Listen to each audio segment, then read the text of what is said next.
Welcome to శ్యామలాస్ kitchen. ఈరోజు శ్యామలాస్ కిచెన్లో మనం ఇడ్లీ దోశ రైస్లో కండి కరివేపాకు పొడి చాలా టేస్టీగా ఉంటుంది. ఈజీగా కూడా చేసుకోవచ్చు.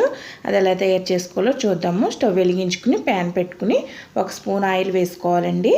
ఆయిల్ వేడెక్కిన తర్వాత ఇక్కడ నేను 4 స్పూన్లు పచ్చిశనగపప్పు, 2 స్పూన్లు సాయమినపప్పు, 1 గుప్పుడు ధనియాలు వేసి వేయించుకుంటున్నానండి. గుప్పుడు ధనియాలంటే ఒక 3 స్పూన్లు ఉంటుంది. ఇవి ఇప్పుడు దోరగా వేయించుకోవాలి. మనం ఆయిల్ ఎక్కువ వేసుకోకూడదండి. జస్ట్ తడి పొడి కింద ఉండాలి వేయించుకున్నప్పుడు.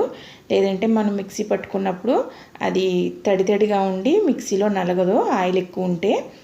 అందులోకి ఎండుమిర్చి వేసుకోవాలి. సగం వేగిన తర్వాత మనం ఎండుమిర్చి మీ దగ్గర ఉన్న ఎండుమిరపకాయల కారాన్ని బట్టి వేసుకోవాలండి. నేను ఇక్కడ 20 ఎండుమిరపకాయలు వేశాను. ఇప్పుడు కొద్దిగా చింతపండు వేసుకోవాలి. చాలా కొంచెం వేసుకోవాలండి. ఇది కూడా వేయించుకోవాలి. వేయించుకోవడం వల్ల మనం మిక్సీలో వేసుకున్నప్పుడు బాగా నలుగుతుందండి. చింతపండు అన్నది ముద్దలా లేకుండా బాగుంటుంది. ఇప్పుడు ఇక్కడ 10 వెల్లుల్లి రెబ్బలు వేస్తున్నాను. ఇవి వేగనవసరం లేదండి. జస్ట్ అలా వేడవుతే సరిపోతుంది. ఇలాగా కలుపుకుంటూ వేయించుకోవాలి. ఇప్పుడు స్టవ్ ఆఫ్ చేసేసుకుని ఇవన్నీ చల్లారి పెట్టుకోవాలండి. ఒక ప్లేట్లోకి తీసుకుని అదేవిధంగా మరొక స్పూను ఆయిల్ వేసుకుని శుభ్రంగా కడిగి ఆరబెట్టుకున్న కరివేపాకు వేసుకోవాలండి. కరివేపాకు కూడా క్రిస్పీగా అయ్యేంత వరకు వేయించుకోవాలి.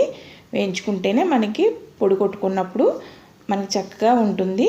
ఇప్పుడు మనం ముందుగా వేయించి పెట్టుకున్న పప్పు, ఎండుమిర్చి అన్నీ ఉన్నాయి కదండి, అవి ముందుగా మిక్సీ పట్టుకోవాలి. ఈ విధంగా మిక్సీ పట్టుకుంటే చక్కగా మనకి రవ్వలా వస్తుంది. ఇప్పుడు అదే కరివేపాకు కూడా వేసుకుని మిక్సీ పట్టుకోవాలండి. ఇప్పుడు రుచికి సరిపడినంత ఉప్పు వేసుకోవాలి.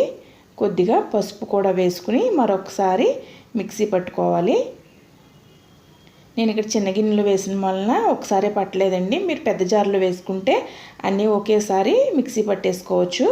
చూసారండి, ఇలాగా మనకి చేతికి అంటుకోకుండా ఇలా రాలుతూ ఉంటే మనకి చక్కగా పొడి అన్నది రైస్లో కలుపుకున్న ఇడ్లీ దోశలోకి వేసుకున్న చాలా బాగుంటుందండి.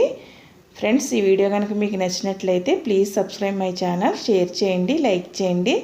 మీ సలహాలను కమెంట్స్ ద్వారా తెలియచేయండి. పక్కనున్న బెల్ని ప్రెస్ చేస్తే మీకు అన్ని నోటిఫికేషన్స్ ఫస్ట్ మీకే వస్తాయండి.